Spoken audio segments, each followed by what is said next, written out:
사랑하는 성도 여러분, 평안하셨습니까? 6월 9일 화요일입니다. 함께 찬송가 197장 찬양하심으로 오늘의 말씀 시작하겠습니다.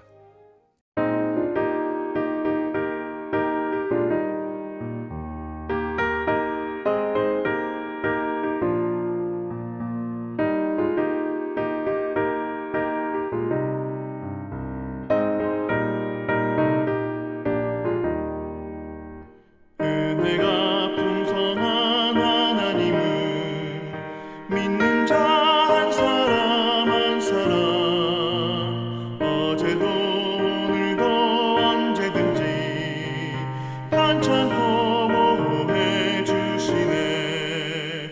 주여 성령의 은사들을 오늘도 내려 주소서. 성령의 뜨거운 불길로서 오늘도 충만케 하소서. 정욕과 죄악에 물든 맘을 성령의 불길로 태우사. 정결케 하소서. 태우소서. 깨끗게 하여 주옵소서. 주여 성령의 은사들을 오늘도 내려 주소서. 성령의 뜨거운 불길로서 오늘도 충만케 하소서.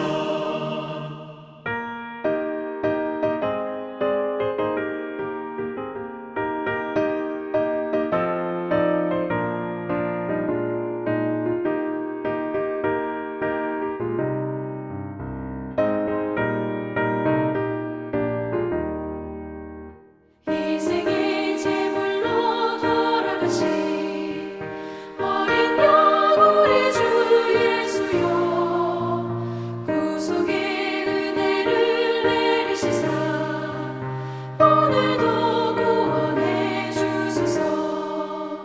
주여 성령의 은사들을 오늘도 내려 주소서. 성령의 뜨거운 불길로서 오늘도 충만케 하소서. 주님의 기쁘신 은혜만을 세상에 널리 전하리니 하늘의 능력과 권세로서 오늘도 입혀 주옵소서. 주여 성령의 은사들을 오늘도 내려 주소서. 성령의 뜨거운 불길로서 오늘도 충만케 하소서.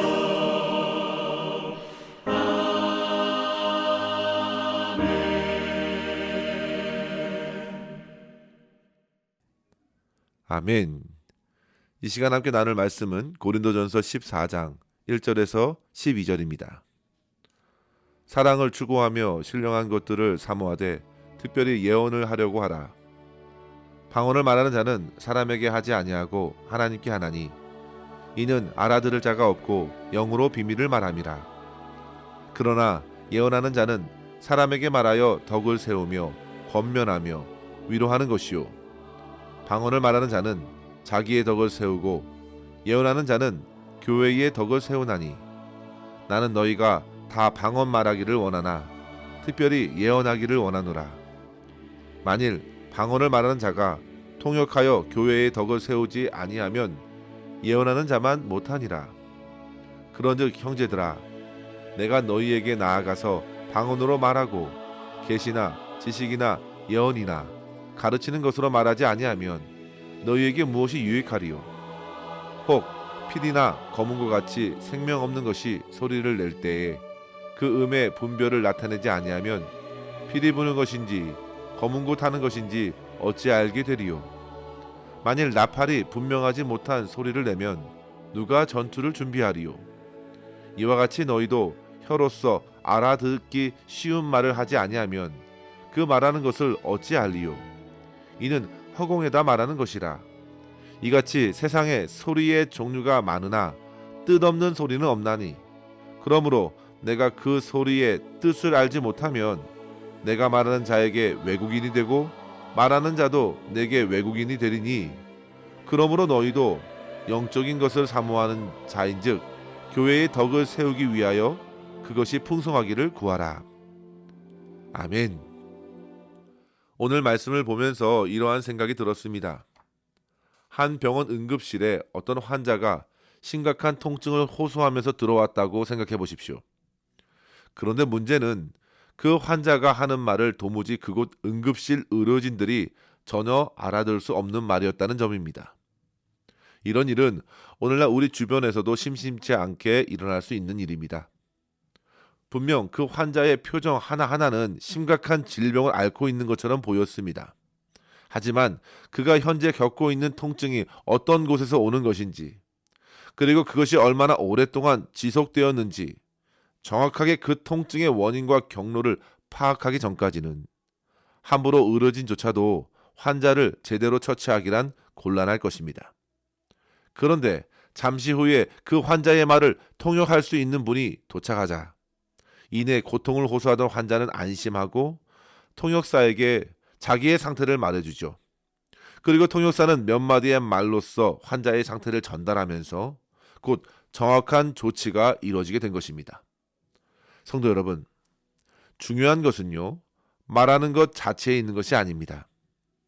그 말이 도대체 어떤 의미를 가지고 있는가, 그것을 아는 것, 깨닫는 것이 중요한 것입니다. 자신은 안다고 말을 할 수 있어도 도무지 주변 사람들이 이해할 수 없으면 그 모든 쏟아낸 말들이 어떤 유익이 있겠습니까? 오늘 고린도 교회에 바울이 전하는 말씀이 그와 같은 이치를 담아낸 것입니다. 당시 고린도 교회엔 방언하는 이들이 적지 않았던 것으로 보입니다. 당시 사람들이 했던 방언은 분명 알아들을 수 있는 방언이 아니었습니다. 그래서 바울은 방언의 은사들도 있지만 그 방언을 통역하는 은사를 가진 이도 있었으니 방언은 항상 통변하는 자와 함께 있지 않는 한 교회나 회중에게 유익이 되지 않는다고 한 것입니다. 사람들은 분명 방언으로 도저히 알아들을 수 없는 말을 반복적으로 쏟아내는 것을 보면서 한편으론 호기심을 갖고 대했을 것입니다. 그래서 그 방언을 사모하는 경우도 생겼죠. 오늘날 목회자들 가운데서도 그런 방언의 은사를 사모하기도 합니다. 그러나 성도 여러분, 과연 왜 그 방언을 사모해야 하는지 생각해야 합니다. 어떤 교단에서는 방언을 받지 않으면 뭔가 상당히 영적으로 부족한 것처럼 여겨지고 방언을 하면 뭔가 신령한 영으로 충만한 것처럼 보여서 그런 것인지 저는 잘 모르겠습니다. 만약 그렇다면 얼마든지 사단 마귀가 회방을 놓지 않겠습니까? 사람이 잘 알 수도 없으니 사단은 그 틈을 타서 더 쉽게 방해할 수 있겠습니다. 하지만 분명한 것은 저의 방언하시는 어머니를 보면 하나님께 드리는 기도만큼은 깊이 있게 시간 가는 줄 모르고 집중적으로 하나님의 뜻을 구하는 유익만큼은 분명히 있는 것 같습니다. 오늘 말씀 2절에도 보시면 방언을 말하는 자는 사람에게 하지 아니하고 하나님께 하나니 영으로 비밀을 말한다 했습니다. 그렇기 때문에 하나님 앞에서 간구하는 방언으로서 방언의 은사는 참으로 귀한 것이고 하나님의 뜻을 간절히 구하는 놀랍고 은혜로운 역사로 쓰임 받는 것은 확실합니다. 그러나 그렇다고 해서 방언 또한 하나님께서 구하는 이에게 필요한 대로 주시는 것인데 혹자가 말하는 것처럼 방언을 받기 위하여 어떤 반복적인 훈련을 하거나 어떤 비결로 받을 수 있다고 여기는 것은 심각한 잘못에 빠질 것입니다. 결국에는 그 방언으로 사람에게 보이고 자랑으로 삼게 되는 것에 머물 수 있기 때문입니다. 그래서 사도 바울은 5절에 분명히 말합니다. 너희가 다 방언 말하기를 원하나 특별히 원하는 것은 예언을 하기를 원한다 했습니다. 이유는 한 가지입니다. 함께 4절의 말씀을 읽어볼까요? 방언을 말하는 자는 자기의 덕을 세우고 예언하는 자는 교회의 덕을 세우나니 방언을 통해 자기가 그 고통을 안고 하나님께 간구하는 것이지만, 예언은 교회의 여러 성도들에게 이해할 수 있는 말로 전달되면서 그들에게 유익한 것이기 때문에 더더욱 예언을 사모하라, 그 은사를 받으라고 축복합니다. 오늘 말씀 3절에도 보시면 예언하는 자는 사람에게 말하여 덕을 세우며 권면하며 위로하는 것이요 했습니다. 따라서 성도 여러분, 우리는 더욱 예언하기를 사모하면서 예언의 은사를 허락해 주시기를 구할 수 있기를 바랍니다. 우리는 예언의 은사를 결코 오해하지 말아야 합니다. 예언이라는 것이 단지 미래를 맞히는 능력이 아니죠.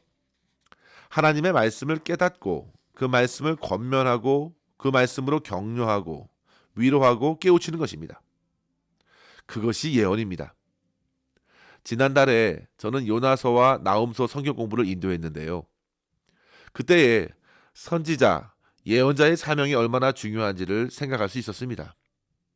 하나님께서 저와 여러분들을, 이 땅의 성도들을 그와 같은 자로 불러주셨습니다.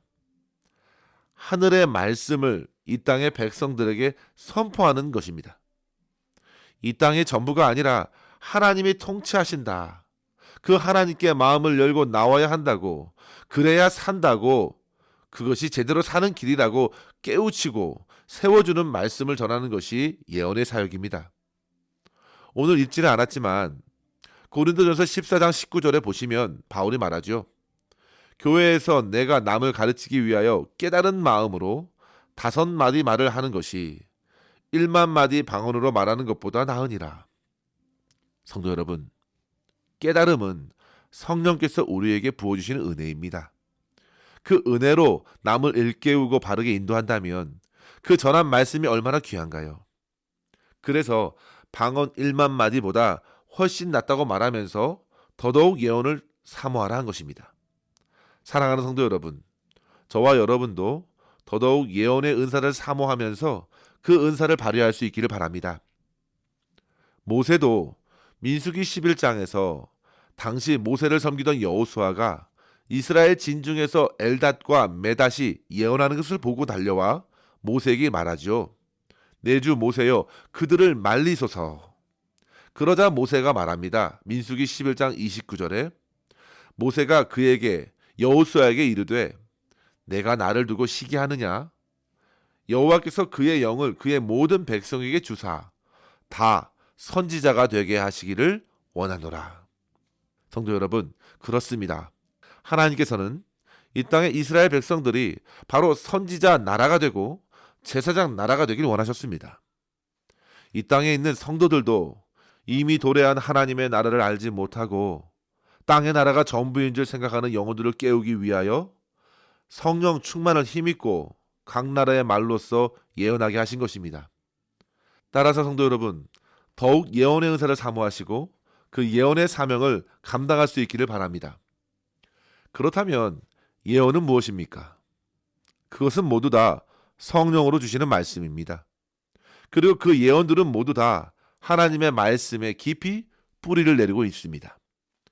디모데후서 3장 16절과 17절에 보시면 모든 성경은 하나님의 감동으로 된 것으로 교훈과 책망과 바르게 함과 의로 교육하기에 유익하니 이는 하나님의 사람으로 온전하게 하며 모든 선한 일을 행할 능력을 갖추게 하려 함이라 했습니다. 따라서 예언의 은사들은 곧 주님의 말씀을 묵상하고 깨달은 마음으로 입술에 하나님의 말씀을 담아 성도들, 이웃들을 겸손히 사랑하는 마음으로 세우고 권면하고 위로하는 것입니다. 이러한 일을 통하여 주변 사람들을 하나님의 사람으로 온전히 세우고 모든 선한 일을 행할 능력을 갖추도록 일깨워주는 것이죠. 이러한 예언의 은사로서 사람을 세운 사람이 여럿 있겠지만 성경 가운데 바나바가 가장 좋은 예일 것 같습니다.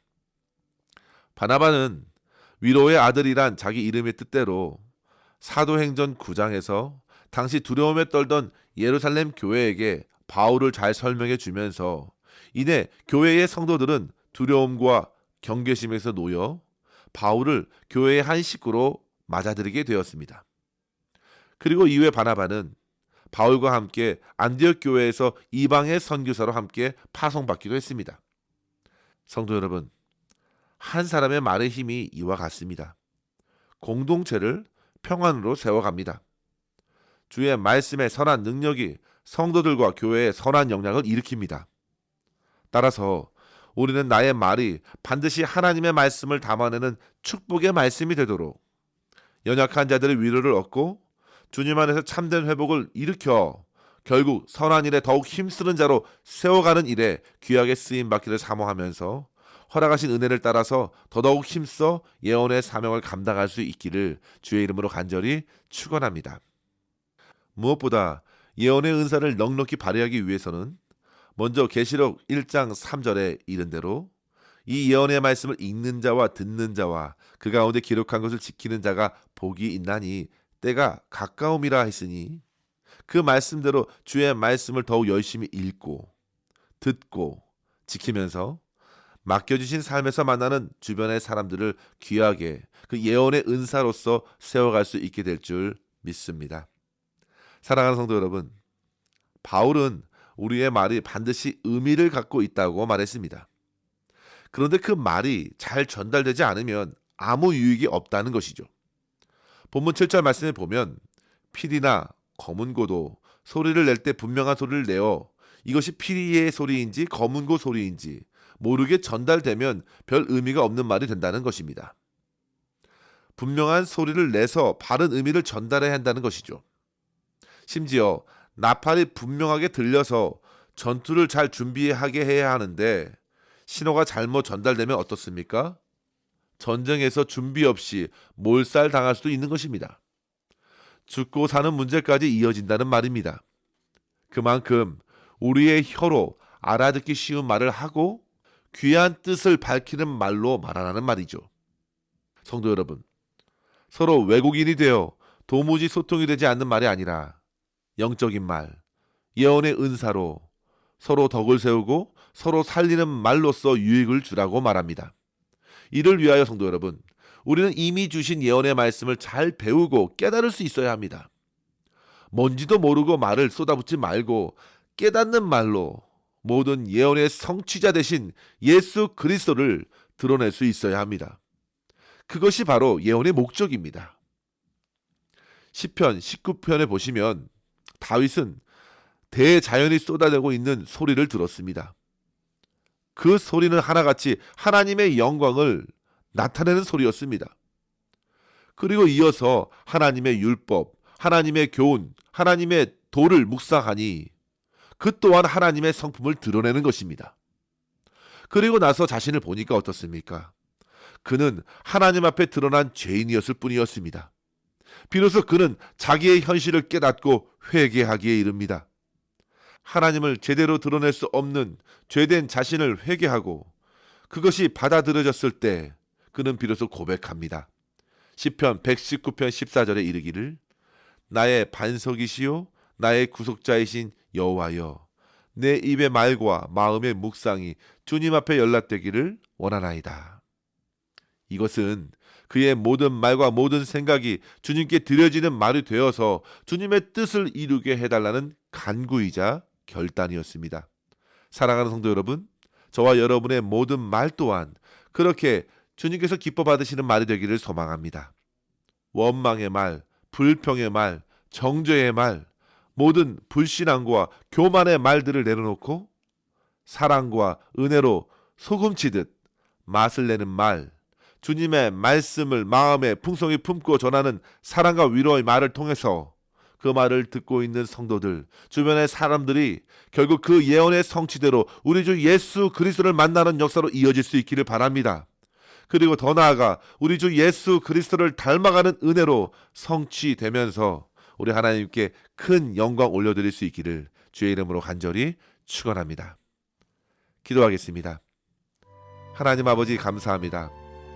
우리에게 신령한 은사를 더더욱 사모할 수 있도록 오늘 말씀으로 일깨워 주심에 감사합니다. 아버지 하나님, 모든 것이 주님의 은혜입니다. 주님께 받지 않은 귀한 것들은 없습니다. 저희들에게 허락하신 모든 은사를 소중하게 여기고 사랑 가운데 겸손히 교회와 성도들을 세워가는 일로 선용하게 하여 주시옵소서.